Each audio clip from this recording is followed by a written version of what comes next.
Rana Barman internet world. যে কোনো ব্যাংকের টাকা আধার কার্ডের মাধ্যমে তোলা হয়, এটিএম কার্ড দিয়ে টাকা তোলা হয়। আচ্ছা, এখানে অ্যাকাউন্ট ওপেন করা হয়? হ্যাঁ, করা হয়। কি কি ব্যাংকের করা হয়?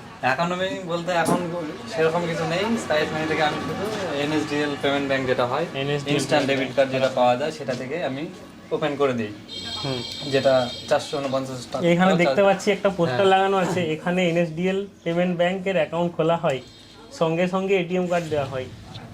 অ্যাকাউন্ট খুলতে যা লাগবে Aadhaar card, PAN card, mobile number, নমিনির আধার কার্ড। একটা ডিটেইলস লাগে তো ওটা। আচ্ছা, প্যান কার্ড ছাড়াও তো অ্যাকাউন্ট হয়? প্যান কার্ড ছাড়া ওখানে তো pan card must. Pan card must?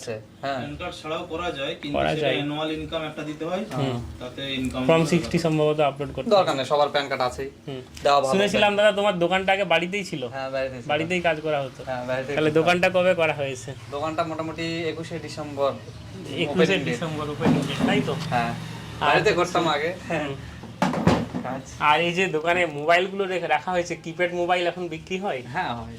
এদিকে হয়, আমাদের ওইদিকে এখন অ্যান্ড্রয়েড চলে এসেছে। অ্যান্ড্রয়েড আছে, যারা মানে বৃদ্ধ লোক তাদের দরকার এখন ব্যাংকের ক্ষেত্রে মোবাইল নাম্বার মাস্ট হয়ে গেছে, তো ওগুলা লাগে এখন। তো দোকানটা কতদিনের? দোকানটা কতদিনের? মোটামুটি 3 মাস হচ্ছে, 3 মাস আপ। 3 মাস হচ্ছে, মানে একদম নতুন দোকান। নতুন বলতে আমি কাজ করতাম, দোকানটা নতুন শুধু। মানে বাড়িতে কোথায় কাজ হতো? বাড়িতে বাড়ি আমার সাতরাই, তোমার এই মাঝি গ্রামের পাশেই, এই যে নির্মল ওদের এখনো তো গেছিলা, ওর থেকে পাশের গ্রামে। বাড়িতে কাজ করতাম টুকটাক, আর তার সাথে সাথে পড়াশোনা চলতো। পড়াশোনা শেষ হয়ে পড়াশোনা গেছে, কতদূর? Graduation complete. তারপরে আর কোনো তারপরে আর কোনো হয়তো এখন কম্পিটিটিভ এক্সামের জন্য প্রস্তুতিগুলো হচ্ছে ধীরে ধীরে টুকটাক করে। একটু পেঁচিয়ে ক্যামেরাটাকে এইখানে দেখাতে বলবো। এখানে কিছু লেখা দেখছিলাম, এখানে ANM and GNM nursing form fill up করা হচ্ছে। অনলাইনে ফর্ম ফিল আপ করি। এখানে হয়? হ্যাঁ, কিরকম কাস্টমার আছে ফর্ম ফিল আপের? মোটামুটি খারাপ না, খারাপ বলা যায় ওই পর্দাটা ফটো তোলার জন্য? হ্যাঁ, ফটো তোলার জন্য। ওটা আমরা এখানে এসছি কখন জানলে? সকালবেলা আমি নির্মলদাকে বলছিলাম, ওই হচ্ছে দোকান বন্ধ শুনে ওকে আমি হোয়াটসঅ্যাপে মেসেজ করলাম যে কি জন্য বন্ধ, তো তোমার কথা বললো যে আসবে আজকে ভিজিটে, তো আমি ওই জন্য ওখানে। আর তোমার দোকান থেকে নির্মলদার দোকানটা কত দূরে? ডিস্টেন্স 1 কিলোমিটার তো হবে না, মোটামুটি 500 থেকে 600 মিটার হবে। তো পাশাপাশি দোকান শুনেছি সবসময় শত্রু হয়, না, না। তুমি বন্ধু হচ্ছ?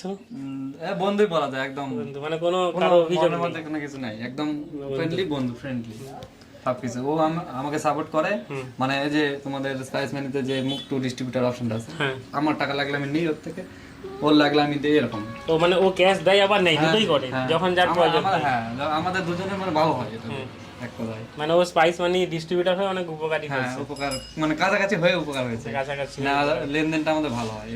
স্পাইস মানি অ্যাপটা দেখি কিরকম কাজ হয়। স্পাইস মানি ছাড়া আর কি কি ব্যবহার করা হয়? স্পাইস ম্যানি ছাড়া আমি জিপে চালাতাম, হুম তো সেখানে একটু অ্যাকাউন্টের প্রবলেম হয়েছে, হুম ওটা এখন বর্তমানে সব হয়নি জন্য এখন চালাই না, তাই জন্যই বেশি কাজ করি। হুম আর একটু ওই যে তোমাদের রয়নেট এক্সপ্রেস হুম। থেকে মানে দুটাই বর্তমানে চালাই। টেনিয়ার ভাই আছে, চালাই না, কাজ করি না। 10 ইয়ার বাই চালাও না? না, বিজনেস মোটামুটি 3-4 লাখ টাকার মতো হয় মাসে, তাই তো? রয়নেট থেকেও তো করি, টোটাল মিলে হলে একদম 5-7 চলে যাবে। দেখি রয়নেটটাও চেক করে দেখিনি কত বিজনেস হয়েছে। হুম। তো রয়নেটে তো ক্যাশ দিতে পারে না, কিন্তু স্পাইস মানিতে তো ক্যাশটা পাওয়া যায়। এটা একটা ভালো সুবিধা আছে। হুম হুম। তারপরে আর এই দোকানটা হচ্ছে তুমি যে ওপেন করেছো, কত খরচ হয়েছিল? খরচ মোটামুটি তোমার এখানে জায়গা কিনে নিজস্ব ভাবে করতে এই হয়েছে। জায়গাটা তোমার হ্যাঁ, ভাড়া নিজের, নয়? না নিজে। এত টাকা পেলে কোথায়? হ্যাঁ, বাবা আছে, বাবা দিয়েছে আর কি। বাবা নির্মলার দোকানটা তো রেন্ট। হ্যাঁ, আমারটা নিজে। কত কাঠা কিনেছিলে? এই দোকানটার মাপেই, মানে যেটা মানে ফিতাতে মাপ করা আছে। খুবই কম। হ্যাঁ, এই তো দোকানের যে পজিশন সোজাসুজি এটাই। কত টাকা নিয়েছিল?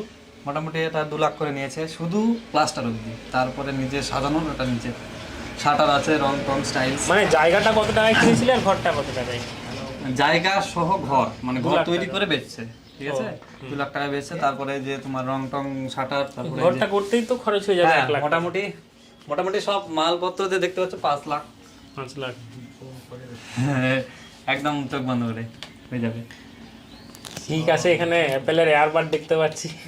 অ্যাপেলের না, এগুলা অ্যাপেলের মতো ডিজাইন করা। হ্যাঁ, এই তো ঠিক আছে, আমরা বেরিয়ে যাবো, অনেক দূর হ্যাঁ, থেকে এসেছি, আসছি। হ্যাঁ আমাদের ভিডিও দেখো, হ্যাঁ দেখি, অবশ্যই দেখি, কেন দেখবো না।